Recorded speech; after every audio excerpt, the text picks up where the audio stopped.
The rise of professional rugby in the nation's capital is here, but the road to glory has only just begun. This is the Road to Glory podcast, home for all Old Glory DC faithful, talking all things rugby in the DC region and beyond. Now your host, Ryan Yee, Gavin Hickey, Trinidad Bavio, Roland Pratt, and Farrah Douglas. Welcome to the Road to Glory podcast, the official podcast for your Old Glory DC, talking all things rugby in the capital region and beyond. And what an exciting week of MLR rugby we had in round 7, included obviously a big time matchup here between San Diego and Old Glory DC that we are going to break all down. Maybe not the results that Old Glory DC fans wanted, but definitely a lot to learn from this tough matchup with one of the better teams in the MLR.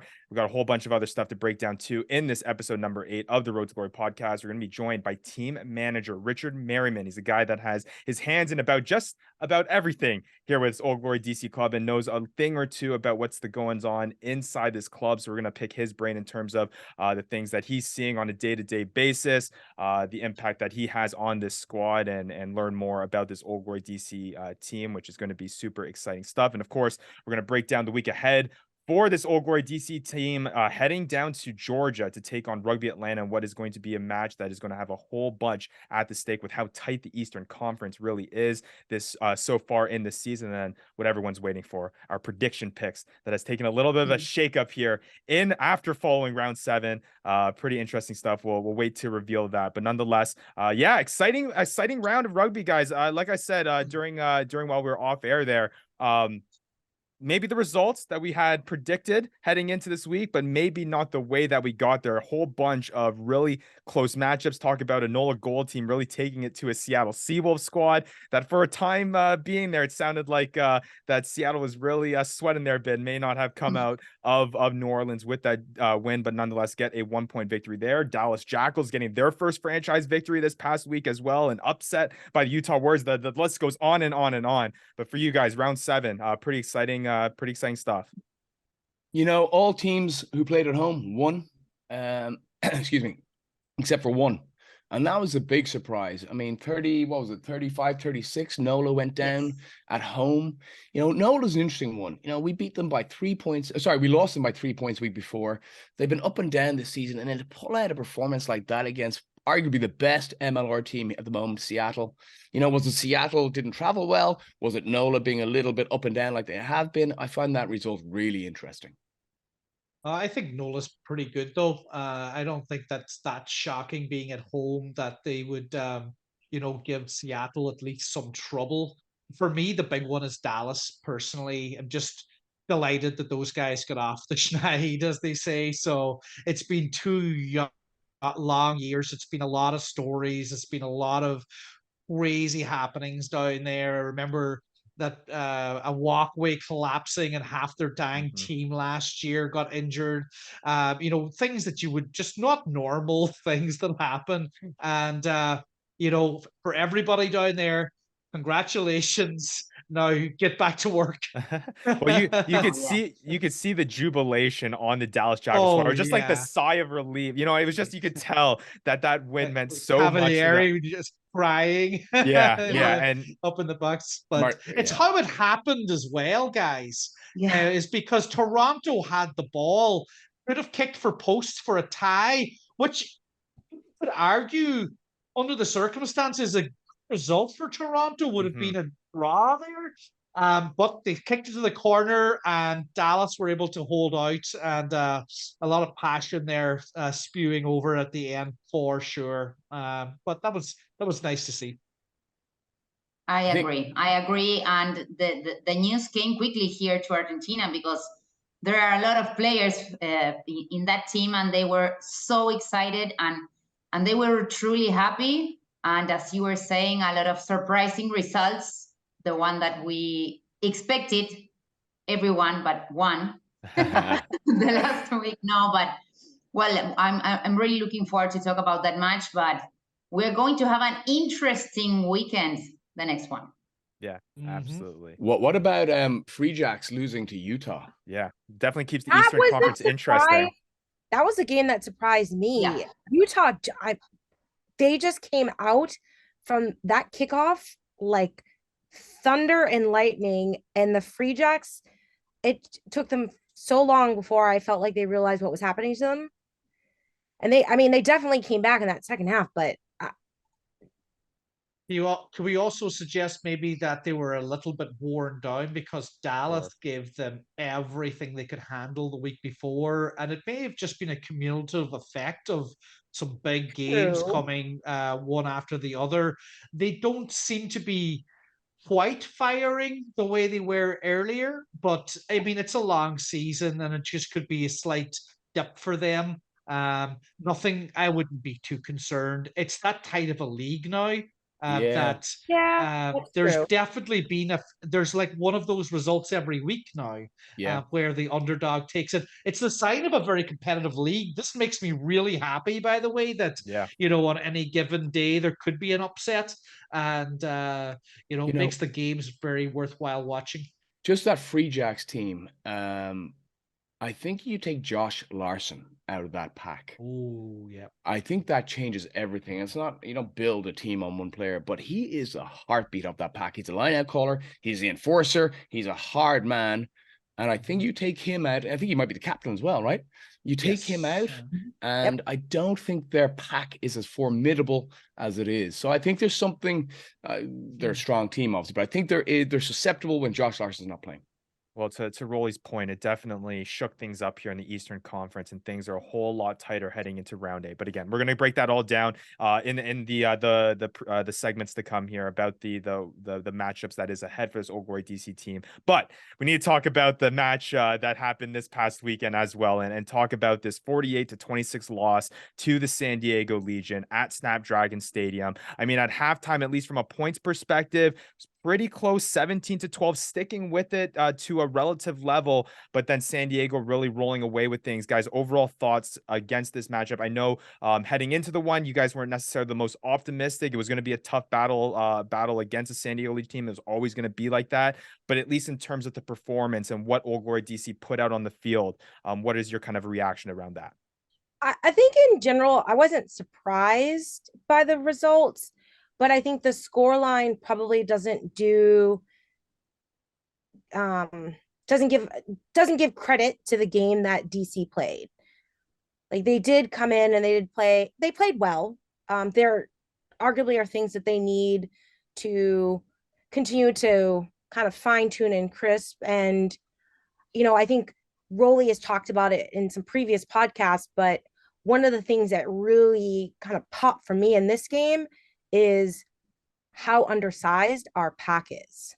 And I think that's something that isn't going to change. So I think one of the things that we've got to think about is how do we make impact there? Because we just defensively, we defended well, we had good structure, but we just didn't have any dominant contact defensively. A lot of our tackles, when made, we were going backwards. And, Roly talked about it when we were offline. When you get those big power runners in the forwards and they've got size on them with speed, like, there's this whole thing about physics that happens, and you can have structure and shape, but we're getting a little bit run over. And so we've got to figure out how, with a solid defensive system, do we have, what things can we do to compensate for the fact that we're going to be undersized? Farrah, just talking about the defensive systems there and the way we defended, what I did think, which is a little bit of a cause for concern, is not every time, but a lot of the time when San Diego went out the back door, the past their forwards options and out the back door, we kind of struggled. They seem to get go forward nearly every time. We kind of struggle a little bit with identifying the right ball carrier, identifying the right threat, and nullifying that threat. I'd be a little bit concerned, not panic stations, but a little bit concerned that we failed at times to identify the attacker. Yeah, there's possibly, I think also San Diego were quite accurate at times with what they were trying to achieve. They were able to spread the ball out. They were playing a really nice game of really high intensity punches with the forward pack, 1, 2, 3, release the back line, get 10, 15, 20 meters with a nice outside break, and then back to business with the forwards again in the midfield. And those big guys running down, like Farrah said there, it was just it made it very difficult for our boys to defend the line consistently.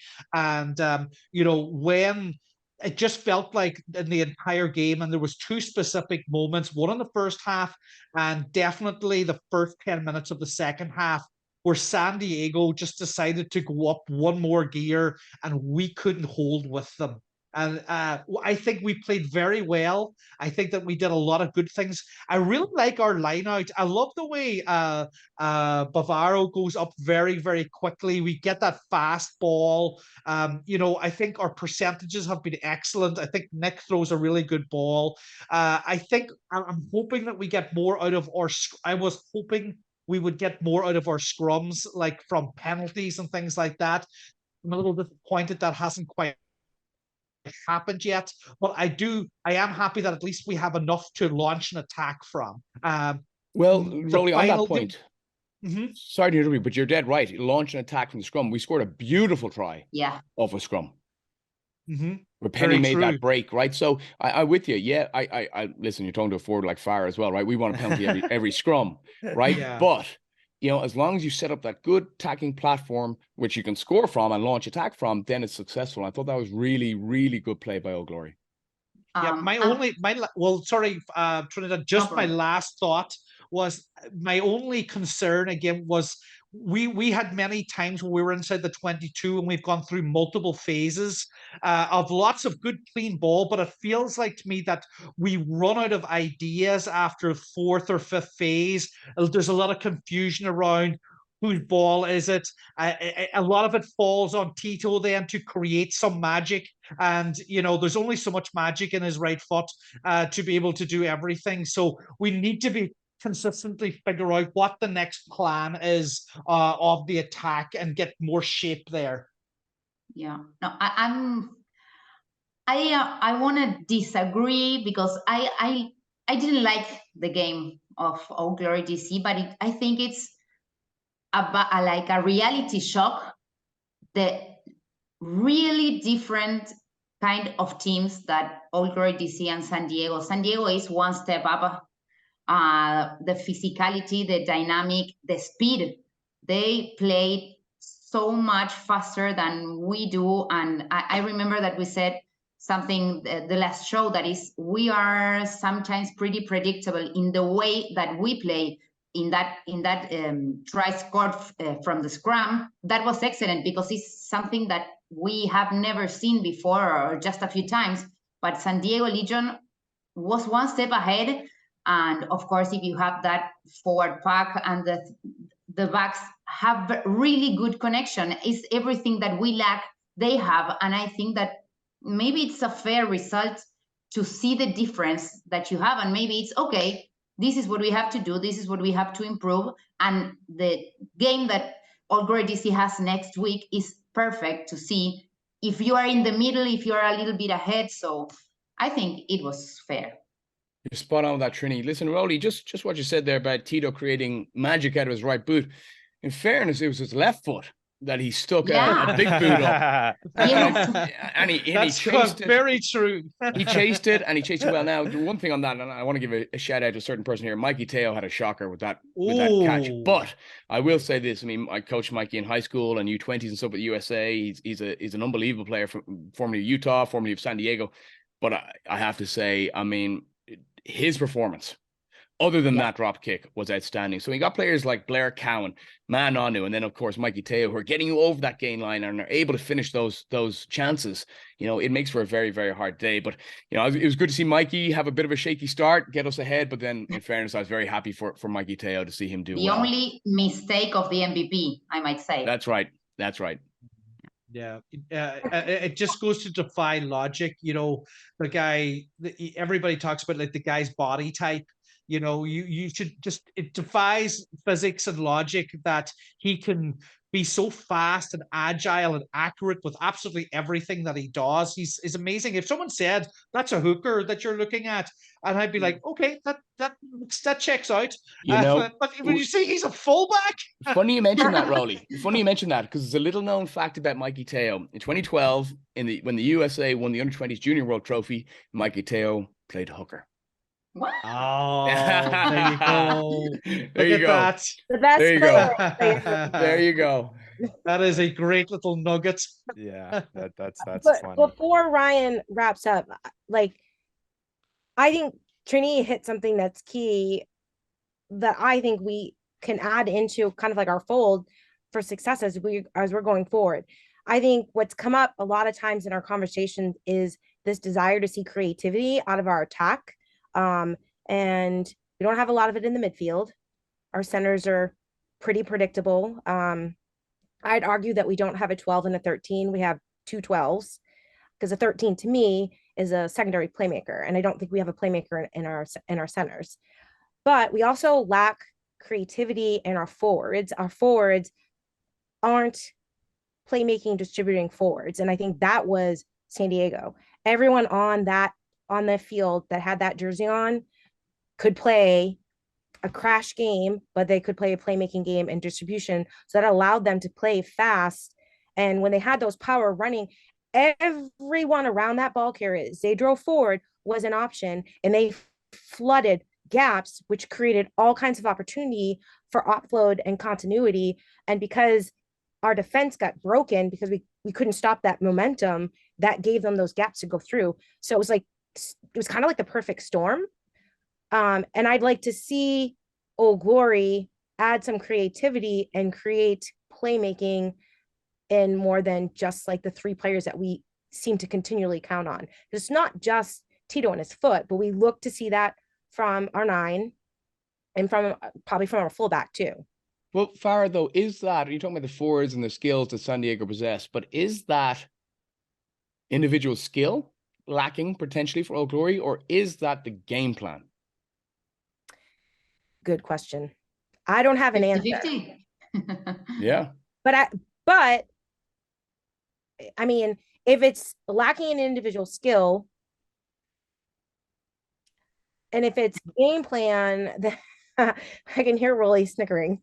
If it's game plan, then that's something that you've got to pick up when you're doing like analysis. And it's not like the staff isn't in there watching these games and rewatching clips and looking at origin points and narratives about why the ball ended up here and why this person missed this tackle or missed this pass or there was this disconnect. So the beauty of having preparation time and video to go back and look at things and stop and snap and actually be able to look back to see where something started, what was the, like the initiating moment, is then you can go and make adjustments, and you can fine tune those adjustments in a short period of time. So if it's not a skill set thing, but it's a game plan thing, Simsy, change it.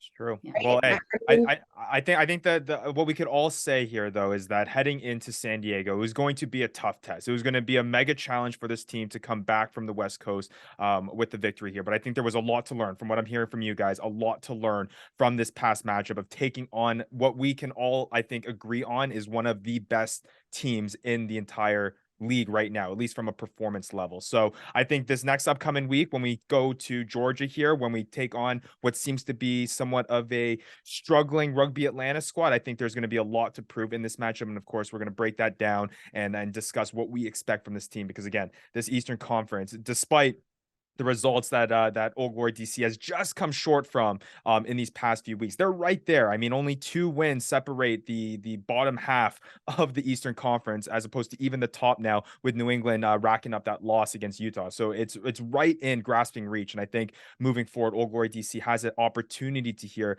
with taking on these learning lessons, to go here and still make an impact here in the Eastern Conference and make a statement moving forward. So that is going to be something that they'll be able to do here in round 8. But coming up first, we're going to talk with team manager manager, excuse me, Richard Merryman, and get some insight into the club. And he's a guy that gets a whole lot of perspective about this club than we would ever be able to see with the amount of day-to-day stuff he does for this team.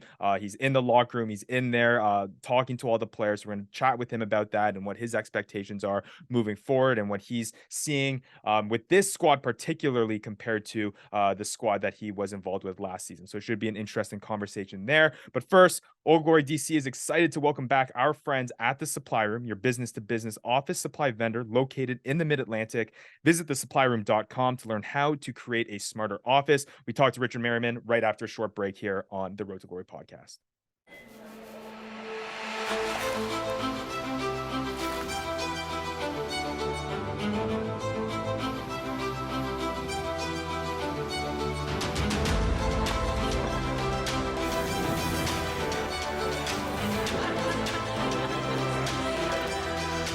Experience how sous vide has reimagined the way we eat from the company trusted by the most renowned chefs in the world. Visit cuisinesolutions.com or your local retailer to get a taste. It takes leadership. It takes determination. It takes grit. On the pitch and off. At ECS, we're tackling our nation's biggest challenges. From cybersecurity and artificial intelligence to digital transformation and IT operations. We build powerful solutions for a complex world. Meet the challenge. Make a difference. Are you looking for an exciting and unforgettable live sporting event? Look no further than Old Glory DC, your hometown Major League Rugby franchise. Don't miss out on this once-in-a-lifetime opportunity to see professional rugby up close. With a mix of strength, skill, and strategy, rugby is a sport like no other. Whether you're coming alone, with friends, or looking for unique family entertainment, Old Glory DC has something for everyone. Be a part of this unique experience. Get your tickets now at oldglorydc.com. That's oldglorydc.com. Knowledge. It's where innovation begins. It's what leads us to discovery and motivates us to succeed. It's why we ask the tough questions and what leads us to the answers. At Leidos, we're standing behind those working to improve the world's health, safety, and efficiency. Leidos. Pro rugby in the nation's capital is here. Are you on board the road to glory? Back to upping the flags with your hosts Ryan Yee, Gavin Hickey, Trinidad Bavio, Roland Pratt, and Farrah Douglas. Welcome back to the Road to Glory podcast, and it's time for the Rent Ditmar Bring It Home interview. And this week, we have a very special guest that we're excited to speak with on this episode number 8, and that is a guy that has a whole bunch of hands in a whole bunch of different areas when it comes to this Old Glory DC club, and definitely is an instrumental part of keeping this club running, and that is team manager Richard Merryman. Richard, thank you so much for taking the time to speak with us this week. Thank you for having me. Really appreciate it. All right, let's hop right into it, and let's start off with an easier question here. But of course, 2 years with the team now, heading into your second season, midway through here. Obviously, some big changes between 2022 and 2023. Lots of new pieces with this team, new coach, new players. Compared to what you experienced back in 2022, as opposed to what you now are going through here in 2023, how has the changes been? How has it been so far in this new campaign? It's been fun. A lot of big changes. I think we brought in some key position players this year. Went a little bit deeper into our roster, and it's just different atmosphere and a lot of energy every day. Well, there's also been a lot of new leadership that's come into the club in the last year also. Obviously, head coach, general manager, even a player coach in Kurt Baker. How has that changed the culture within the club? Obviously, there's always been pretty good culture there, but does that change it in any way for the positive or negative? Every culture is different, right? And culture, it has to grow organically. It's different from last year, yes. I wouldn't say better or worse, just different. Stimsy brings a lot of energy to the table. He is on the go every day. and it's fun, right? So it's everybody has a job to do, and we're professionals and we do our job, but he doesn't forget about having fun and making that part of it. Marcelo, again, someone else with a lot of energy. He's been great too, right? He has so much experience in Wall Street and business, and what he's doing to market this team and really get the fans involved even more, and just that great ideas for the front office staff and making things better day by day. And then Kurt, right? A phenomenal player, phenomenal career, but just him coming in and coaching as well with all of the experience that he has to share with the younger players, I think has made a huge impact. So it's, like I said, not better, not worse, just different. And I think it's been really fun this year. Well, I have never called you Richard in my life, and we know each other fairly well. I call you Gunny, Gunnery Sergeant Richard Merryman. Where do you want to tell our listeners why I call you Gunny the whole time? Yep. So when you took me on to Navy Rugby, showed up my first day ready to go. And, there was a point in time you called me sir. I think it was at the end of practice, and some of the players immediately ran up to you and said, "Hey, you don't call a gunny sir. A gunnery sergeant's a gunnery sergeant." And from then on out, anybody that you've introduced me in my life, you've introduced me as Gunny, and it's spread to the MLR, collegiate league, and and even parents of your players and former players and parents of Old Glory players. So, yeah. So Gunny it is. Gunny it is. Listen, you've been with the team for 2 years now. You're behind the scenes. You do everything. But can you give our listeners a sense of your day-to-day and what the logistics of your job entails? I mean, day to day, you're just up and ready for the players and what they might bring to the table that day, right? A player could be having a bad day. You got to pull them and talk to them and get them back, their head back in the game. It could be something Simsy wants or the coaches want, right? It might be a beautiful day outside, and guess what? Figure it out. We're going outside today and make it happen, right? Just working with the St. James as well, right? They a huge facility, and they have a lot of things going on, and we're just making sure our calendars sync and we're getting the best for everybody. Just on that, Gunny, would you say, I don't want to put words in your mouth, would you say you're the head coach's right-hand man, or is it a separate role that is more focused on the players as opposed to what the head coach wants, or is it a mix of both? I just think it's a mix of both, right? I would say me and Simsy always have to be on the same page, and we always have to know what the other's thinking without saying it out loud. And the players too, right? I need to know the players, and I need to know their mentality and their facial expressions, their body language, and make sure they're good as well. So I think it's a mixture of both. Richard, what about, I want to take you outside the rugby and the game itself, but it's a day-to-day work to develop the 100% of each player during the weekend wearing the OGDC jersey. But tell me about the mentality. You just mentioned that you always want to push up the players to give it's 100%. So what is your work in that area, mental and group building, specifically all along the season, but now that I imagine they really want to win, but tell me a little bit about it. Yeah, I guess I wouldn't have a probably specific role in that area.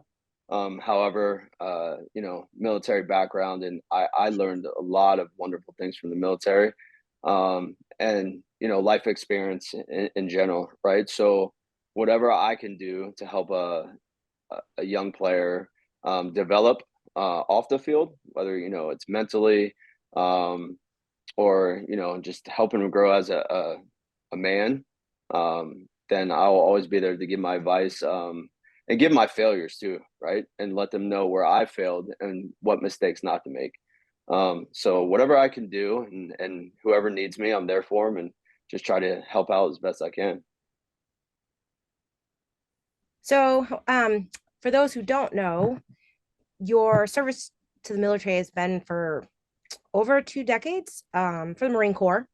So on behalf of Old Glory and our fans, I want to say thank you for your service, Gunny. Thank you. So you touched on this a little bit with your question with Trini. I want to ask you, how does your time with the Marines set you up for success with Old Glory? And what are the parallels you see between the Marines and being in a professional high performance environment, and how that relationship ties into what you talked about around kind of like developing players, helping them with that, what I would call the mental skills piece of the game? Yeah, so I would say the Marine Corps like truly gave me a sense of purpose, and took a troubled young kid, if you will, and developed him and really put some structure in my life and discipline, and also teaches you so much stuff about mental toughness and just really growing as a leader and a person. And it's the same thing, right? As a rugby player, you have to be mentally tough. You have to be disciplined. You have to be structured as well, whatever your structure may be. It's great to be able to give those military experiences and try to, tie it in with, a rugby player. And hopefully, hopefully it translates to the field as well. But if we're making, better citizens at the end of the day, better men, then I think that's an important piece to it. No, that's awesome to hear. Well, let's start now looking ahead in terms of with this Old Glory DC side and what is, I guess, this rest of this 2023 campaign. A little bit of a grueling start to this Old Glory DC team, but for you, who has such insight into this team, are obviously interacting with these players on a daily basis. You're right there in the locker room. You have that kind of unique perspective that your average fan, or even we as kind of expert analysis, as you could say, of this team don't even get. And for you, obviously, like I said, you have that interesting perspective of this club inside and out. So for what you've seen from this team so far, and I guess where you guys want to be in terms of building that culture, in terms of the number of wins that you guys are able to collect, because it feels like, at least we've discussed this on this podcast before, that Old Glory is just on that precipice of really doing something that is going to be really impactful, really, really special with this squad. What do you feel is going to take this team to that next level, to get to that level of success that you guys are striving for here? I just believe it's really just looking back and holding ourselves accountable. So see where our faults were, day to day or the games, and correcting those, and then pressing on from there. And I believe our coaching staff, our players, they all do that, right? There's no pointing fingers. There's just, personal accountability, and they all work in it to get better. We do it as an organization, and you try as hard as you can not to repeat those same mistakes and move forward. And when you have, that personal accountability involved, like we do in our club, you're only going to get better and better. And I think we're in the right spot, and I 100% believe that, it will show in the end. Gunny, I'm going to rewind back again now. I mean, in a year and a half, 2 years, you've seen a lot with Old Glory, right? I mean, you're on your third coach in that time. You've seen a lot of personnel changes, and not talking about individuals, but you mentioned earlier that Coach Sims bring massive energy. What are the big differences you've seen this year that will hopefully set us apart from previous years? Just consistency. Consistency of how we prep day to day, week to week, consistency on game day, consistency with energy in the room day to day, energy at practice, whether it's the players or from the coaches. So it's again, going back, it's not better or worse, just different. And I think consistency has been the key. And it's been really fun to be a part of. And just last question for us here, Richard, for this squad. Obviously, like I mentioned, the fans don't really get that insight into how these players are on a day-to-day basis. You definitely do. with what you've interacted with this particular squad here in 2023, what makes this team, I guess, so special or unique compared to the teams in the past that maybe a fan wouldn't know about this squad or about the people who are in this locker room here for the 2023 Old Glory squad? I guess it's just different. Everybody shows up to work and a bunch of smiles on everybody's faces. A lot of trash talking, which is a good thing, right? I would say that like everybody's just there to put 100% effort in. You come to work relaxed, ready to go, and just positive things happen out of it. So it's a good feeling. It's been a great year. That's good to hear. And I know fans, again, I think will get a lot of optimism from that, hearing that, it's just the little things here, at least what you're mentioning here, Richard, that needs to be done in order to get over that hump and really turn some of these really close matches into victories moving forward, which I know a lot of Old Glory DC faithful fans are looking forward to. And I think they're expecting a whole lot moving forward, I should say, in 2023. But nonetheless, you might not be a player on the field, but you definitely have as big of an impact with this squad here, so far this season and the time that you've been here. So again, I think if it hasn't been said to you already, we appreciate everything that you do for Old Glory DC, and I'm sure all the fans do as well. So, Richard, thank you again for joining us here and giving us a little insight that we would not necessarily have gotten on a regular basis, but we do appreciate you taking the time to speak with us. No, thank you, absolutely. And if I may, to your point, Ryan, absolutely, the fans, the energy the fans have been bringing to our games, our home games, you could feel it. You can feel it on the sidelines. You can feel it. The players can feel it. And I truly believe they're giving us that extra push, right? So, and we've had loyal fans for a long time, right? We had loyal fans last season, even when, things weren't going our way. But this year, the fans' energy level is different too. And it's been phenomenal to witness. So thank you, fans. Really appreciate you guys and having our back. Yeah, I'm sure they'll love to hear that, and I think that'll make them only maybe appear even louder here coming in the next home games to come here. We'll hope for that too, and I'm sure they'll be pushing for you guys and doing everything that they can to support you to get that little extra 110% out there as well. But again, Richard Merryman, team manager for Old Glory DC, here on the Rent Ditmar Bring It Home interview. Richard, thanks again for taking the time. Thank you, guys. Really appreciate it. Thank you. All right, and coming up here, we got to break down a pretty important matchup here coming up in round 8. Rugby Atlanta taking on Old Glory DC in a game that's going to have a lot on the line. We'll break that all down coming up here on the Road to Glory podcast. We'll be right back.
It takes leadership. It takes determination. It takes grit. On the pitch and off. At ECS, we're tackling our nation's biggest challenges. From cybersecurity and artificial intelligence to digital transformation and IT operations, we build powerful solutions for a complex world. Meet the challenge. Make a difference. At MedStar Health, we're doing everything we can to prepare for what if. Like, what if you need care right now? We have the region's largest network of urgent care centers. Or what if you think you're out of options? Patients continue to turn to us after losing hope elsewhere. Or what if you can't get to care? Our mobile care units bring care to our communities because treating people means being prepared to treat them when what if happens. MedStar Health. It's how we treat people. Shift into Easy Drive at Sheehy and discover an easier way to find your next vehicle. Sheehy Easy Drive works harder to get you a better value when you sell or trade in, find you more options within your area, and offers you one easy price. Buy in store or online, so you can focus more on where you need to go, not how you'll get there. For an easy answer to your car needs, shift into Easy Drive at Sheehy. It's easy at Sheehy. Sheehy.com. Pro Rugby in the nation's capital is here. Are you on board the road to glory? Back to upping the flags with your hosts Ryan Yee, Gavin Hickey, Trinidad Bavio, Roland Pratt, and Farrah Douglas. Welcome back to the Road to Glory podcast. We have talked about the week that was for this Old Glory DC team, and now it is time to look ahead and look at the week that will be here in round 8, taking on Rugby Atlanta. And I want to give our host here a little bit of context about how much this matchup is going to mean. We kind of alluded to it here earlier in the show about what's at stake heading into this matchup in Atlanta. In round 8, it's crazy stuff, and we talked about the competitiveness of this league so far this season, and I think this matchup kind of epitomizes that and really reflects how competitive it really has been. We're talking about an Eastern Conference that when you look at the first place team right now, the New England Free Jacks sitting at a 4-2 record. Old Glory DC only 2 wins behind, sitting at 4th place, 1 spot outside of the playoff spot at a 2-4 record. The New York Ironworkers are in 3rd right now with a 3-3 record. But we talked about and we talked about this during the break here about how important it has been about collecting these bonus points throughout the season. And because of these bonus points that Old Glory DC has been able to collect so far this season, maybe not getting the wins that they need at certain times, but still coming away with at least that 1 point. They are only 1 point back from the New York Ironworkers, despite being a win behind them, with 15 points for the New York Ironworkers, 14 points for Old Glory DC heading into round 8. Now, the important thing here, and this is where I'll lead you guys into the conversation, is Rugby Atlanta, the team that we are facing in round 8, is trailing Old Glory DC by 3 points here, 11 points in the standings, the same exact record, but things can quickly change here depending on their result here in round 8. Not only because Rowan, but not only because if Old Glory DC loses, it's going to be way ahead to the top, but if they win, they can really be upside and in that position that the team is looking and searching for. And of course, let me be clear, the bonus point is so important into speaking into these teams that are literally one step ahead from Old Glory DC. So I'm pretty faithful because that loss against San Diego gives you, as I told you, a reality shock. But Old Glory DC can really, really be better, and I think that this game that is coming ahead can be that game that they need to be better. Yeah, I think it's fair to say that Old Glory can go into that game at the weekend a little bit more confident and buoyed that, you know, they came through, they had a good test in San Diego, and while they lost the game, you know, they did score 4 tries. So all was not lost over there. Just consider it from a purely points perspective. If you have 2 weekends away from home and you were to collect, for argument's sake, 6 points, 5 or 6, you would take that every single time. And I don't care where you're going to. It's just 2 MLR away games. So all of a sudden, you know, I'm counting, you know, 4 or 5 points down in Atlanta. The reason I say that is that I think it's a very winnable game.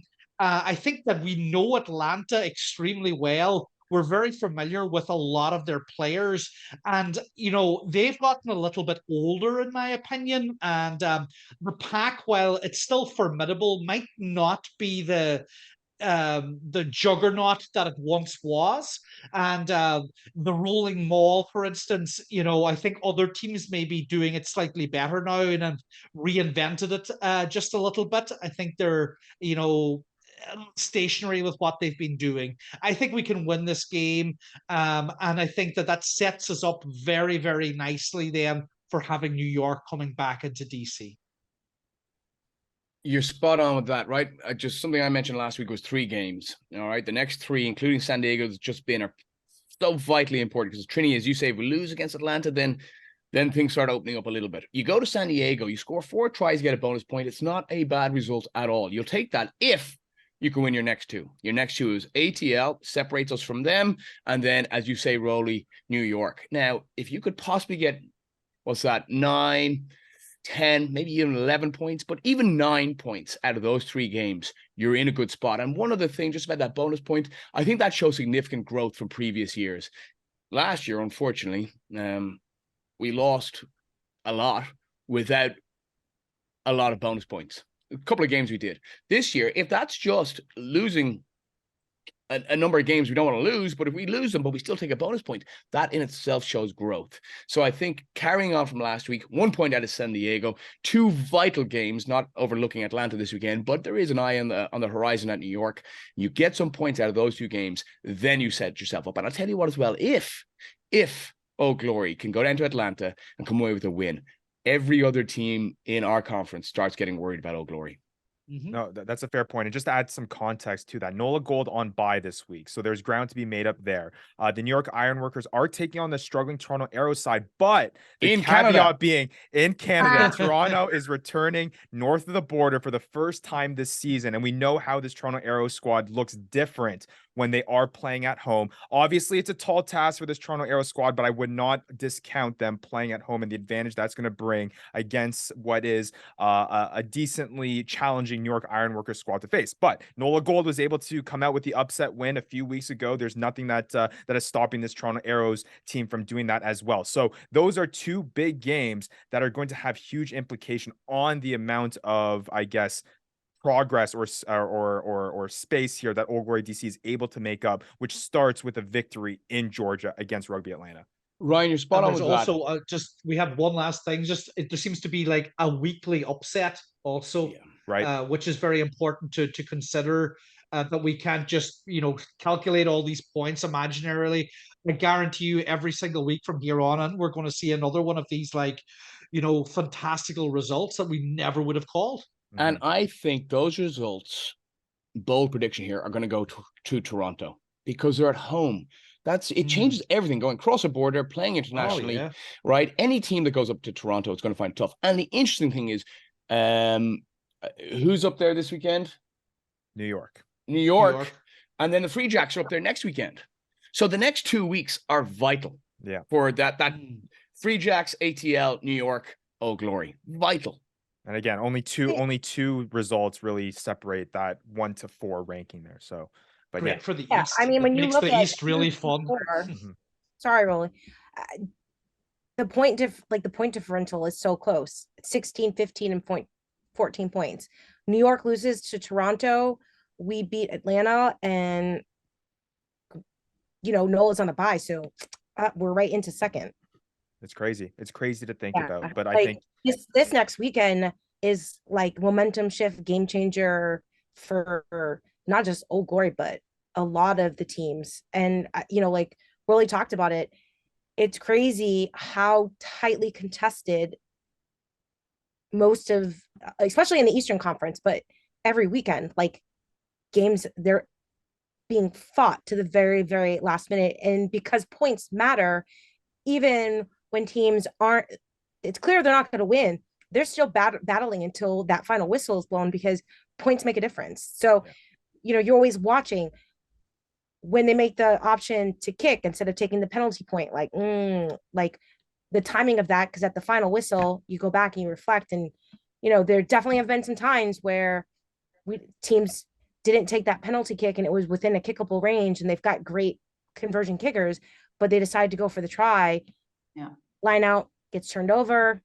3 points you could have had that now you don't have that might have made a difference for that 7-point loss bonus.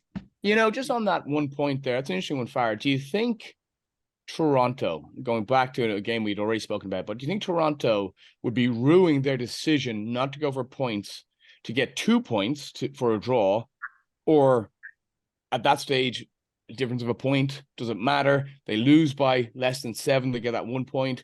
Is that one extra point in that context that different? Like that significant? For me, it's contextual on the team that's playing. I think Toronto Yeah. is still searching for that win. They wanted to get that statement win. I don't think they would have felt satisfied leaving away with a tie there, especially with how they've struggled and how results for them have been hard to come by. But if it's an Old Glory DC side where points right now seems instrumental, where that 2 points would be massive, I think that would be a different story. You know what I mean? Like I think it's on the context of where these teams are sitting in the standings right now. But it's Roly, I would disagree with that, because the only reason I say that is because we don't know who Toronto are yet. It's true. And they have all of their home games left. Yeah, they may have had a really tough. Toronto is the only team, and NOLA, for opposite reasons, are the only teams that I ever look at slightly different, because their schedules are usually so lopsided, either be all home games or all away games to begin the season. And, you know, those things catch up to you. You know, you have to try to scrape points where you can away from home. It's been proven all season long. Sure.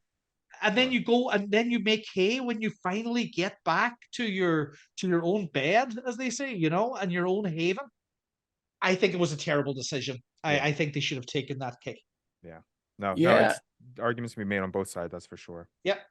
For sure. But all right, focusing now, I guess, quickly here, guys, on this Rugby Atlanta team that Old Glory DC is facing this weekend. If you had to quickly say one thing that Old Glory DC needs to do better than what you've seen in this entire season to come away with the victory here out of this weekend, we discussed how important it is to come away with those points and come away with the win specifically here against Rugby Atlanta. What is it that needs to be done here in round 8?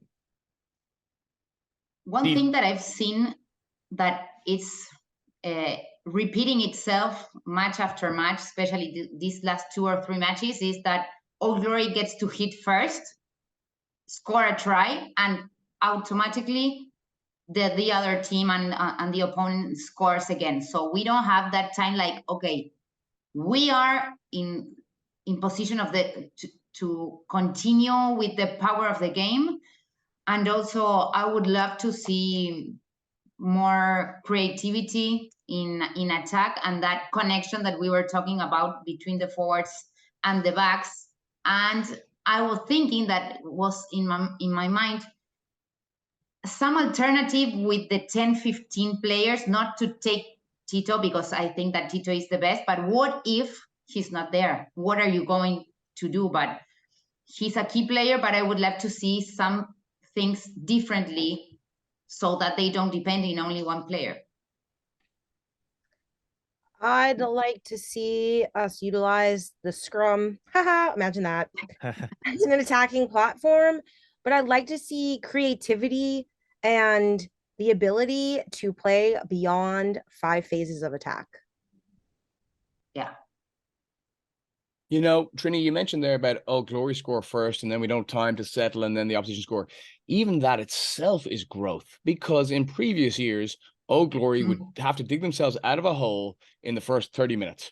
So there are some really encouraging signs here, and an area I'd like to see. I think creativity is a tough one. How does a team a matter of time? Yeah, exactly. An area I'd really like to see them brush up on is just defense, is identifying the ball carrier, identifying the threats, which I'm sure they'll spend a lot of time analyzing Rugby ATL. They've got to stop those guys picking those holes. And if they do that, then I think they've got a real good fighting chance. I'll back that up. Absolutely. What I was going to say is the collision area for me is the most important. If we can win the collision battle at the weekend, we have an extremely good chance of beating Atlanta.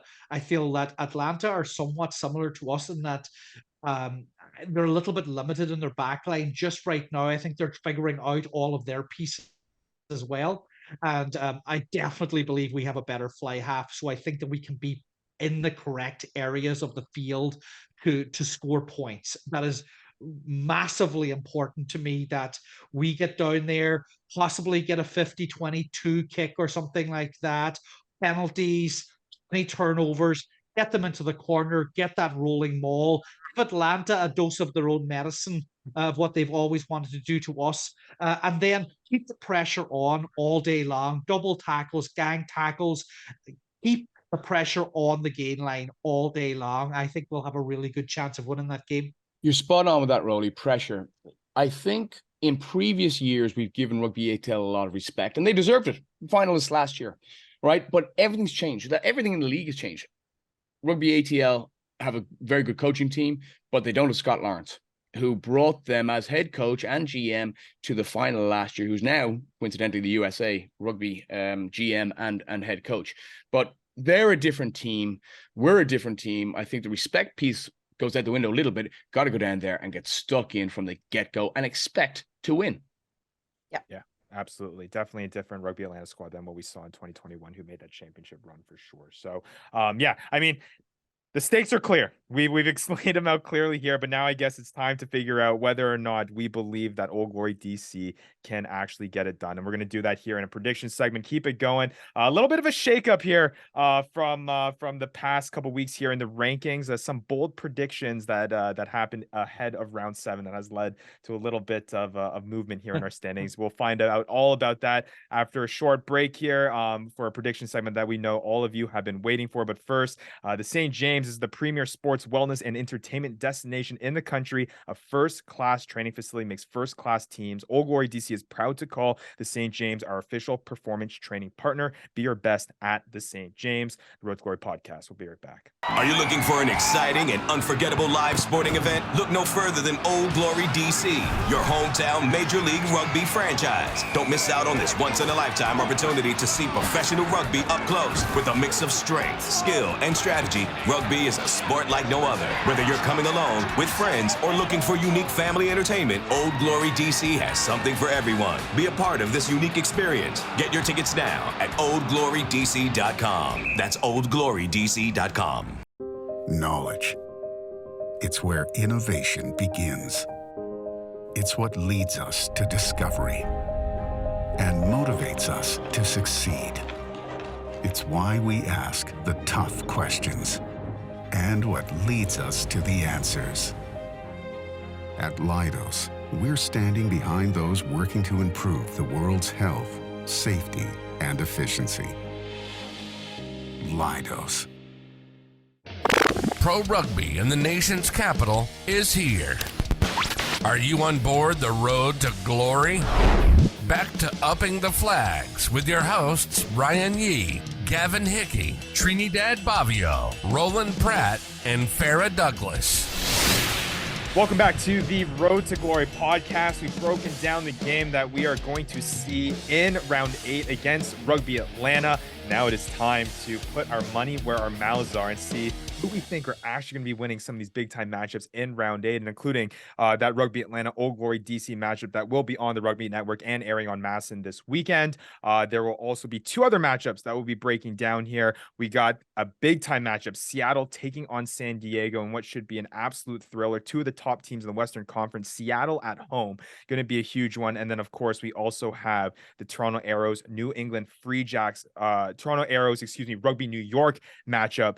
First time the Toronto Arrows will be going back north of the border to play a match this 2023 season. And we mentioned it in the segment before, how big it is, home field advantages, and especially how big it is for the Toronto Arrows. We've seen them be 2 absolutely different teams when it comes to them playing away and them playing also in Toronto. So we'll break down all of those. But first, let's take a little bit of an update here about how our standings are going so far before we see what's on the line here. And it has been an interesting week. Round 7, some bold predictions. Gav, confident with the Old Glory DC side heading out west. I love the confidence. I'm sure our fans love the confidence heading into it. Just not enough here against San Diego. That one biting you in the butt there a little bit. And then Roly, you falling a little bit short here. The Rugby Felt Atlanta good for an hour, Ryan. It felt good for it. It definitely felt good for a bit, but they did fall short there against the New York Ironworkers. But not by much, though, only 11 points. But nonetheless, 2 picks there. Everyone else going perfect. So where that all Zorts to and into the rankings is Farrah. You're moving up here a little bit now at 13-8, going perfect in round 7. You're leading the pack there from the most wins. However, Trini, you're still leading the pack with the best win percentage, also going perfect, 11-4. So now falling behind is Roly a little bit, 12-9. And then Gav, Right back with me, buddy. You're right there at 10-11 at the bottom of the barrel. I'm in good company. Yeah, exactly. It seems like we've been hanging tight with each other here so far this season. 8 weeks or 7 weeks in. We'll see whether or not that remains the same here in round 8. But let's start getting into these matchups, guys. And I'll open up with what appears to be a pretty easy choice, but the big caveat being that Toronto is home, so it may not be so easy. And there's no way that I'm making this pick first here. I got some time to think about this one, but let's break down the New York Ironworkers, Toronto Arrows. We'll go back to our original order from before. Trini, you're leading the pack here in winning percentage. Who do you got here between these two sides? I know what Gavin tries to say, that how important it is to win home, but the first time is going to be tough. So I'm going with the Ironworkers, with New York. I'm sorry. I how it feels. It's how it feels. Don't be sorry. You're winning. Yeah, no kidding. No kidding. Farrah, what about you? Yeah, it's New York for me. I think we haven't quite seen what Toronto is going to be. They, like Roly said, they're an interesting team. I don't know that. Yeah, it's New York for me. All right. Roly, what do you got here? I got to take New York as well. Just simply, we've got to prove it. Toronto need to prove it to me a little bit first. Get that done up there. And I ain't losing on another long shot one right here like last week. So no, give me the favorites here. Give me New York. There you go, Ryan. You're next. No, I'm trying. I'm hoping there's more hosts here. I was gonna ask after you. I was gonna see if there's anyone else that can go, so I can still delay my option. Gav, you got to go, man. I'm going through some stuff over here. Listen, I need to catch up, but also I think they're beaten up. They've been downtrodden. They're going to change. Playing at home for Toronto is going to change everything. And I think it starts this week. Trini, you say it's going to be real tough, that first one. I think the first one is the one that sets them up for success going forward. I think it'll be very tough for them, but Toronto at home, different animal altogether. I'm going to back Toronto this weekend. I would take Toronto with the spread, maybe, but not all. And we do have some odds here. I mean, New York is obviously the favorite by almost 2-1 here. They're favored with 235 odds as opposed to Toronto at the plus 185. Obviously, I'm just stalling time here as I try to figure out what the heck I'm going to choose. Oh man, this is tough. I think I am going to have to go with the New York Ironworkers.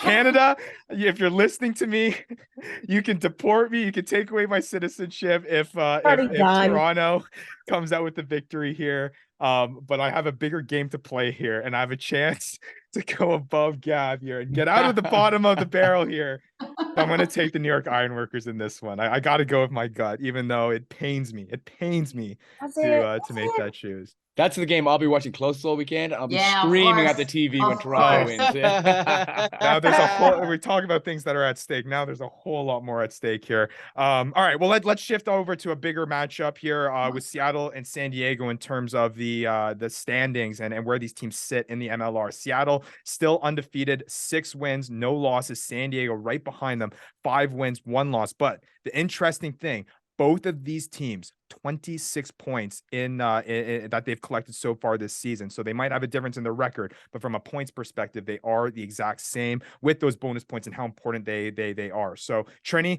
who do you got here? Seattle Seawolves, San Diego Legion. So hard to pick this one. I think I'm going to be wrong.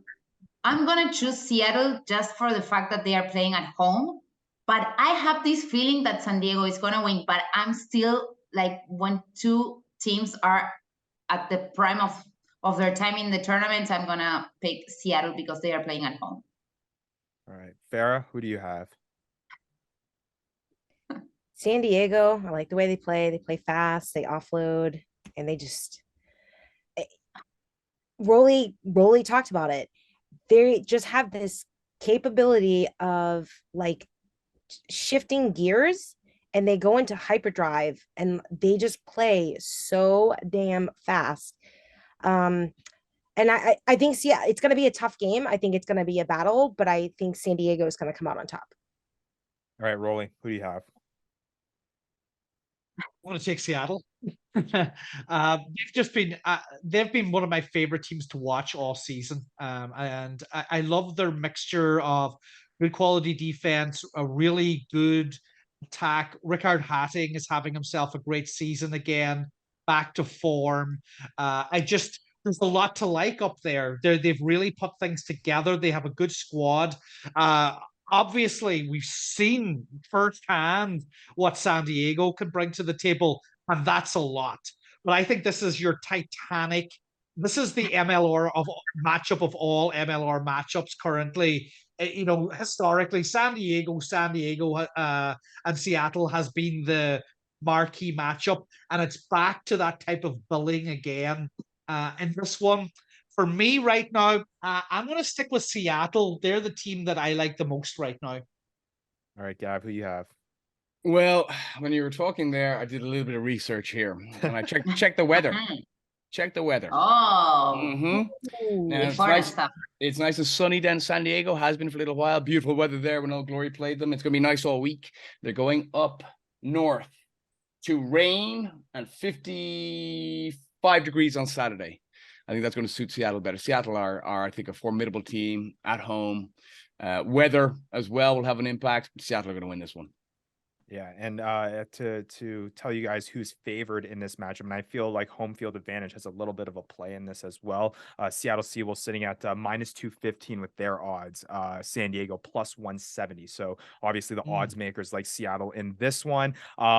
Just based on that nugget alone, I think in addition to the home field advantage, and in addition to the weather kind of playing in the Seattle Seawolves game style and them being so stout on that defense, it does seem like maybe not last week, but it does seem like this season so far, the Seawall is back. I'm going to have to side with the Seattle Seawolves in this one as well. Thank you for doing a little bit of research there for me, Gav. All right, let's shift on over now to this final matchup.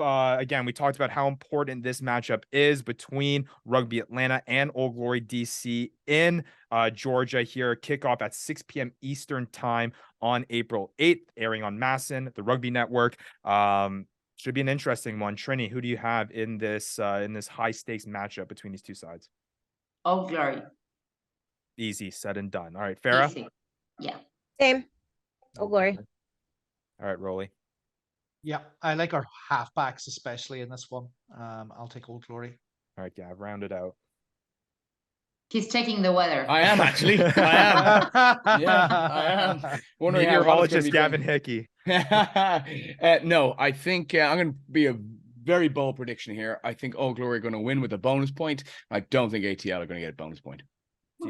Do you lose points if you don't get the bonus point there? Are you sure? No, positive. I feel like I'm the rules maker here. I could probably switch something up. But nonetheless, yeah, I think I agree with you guys. I'm pretty confident with Old Glory DC going to Atlanta and coming out with a big time victory here. Again, I don't think Rugby Atlanta has really impressed me this far this season. And if there's any matchup that Old Glory DC is going to make a statement here, it's going to be against Rugby Atlanta team, and what is a very important matchup. We outlined what's at stake here and what could shift in the standings as high as a second place finish right here coming out of round 8, which would be massive for this Old Glory DC side. We'll see whether or not they can get it done. But yeah, should be interesting. Again, that's going to be 6 o'clock Eastern time on Masson and the Rugby Network. Make sure you tune in and support the boys, because it should be a very exciting matchup. Anything final words here about what fans can look forward here to for this Rugby Atlanta matchup? And you guys have all listed out pretty clearly. All good. The most important game so far, I think. Just to keep it up.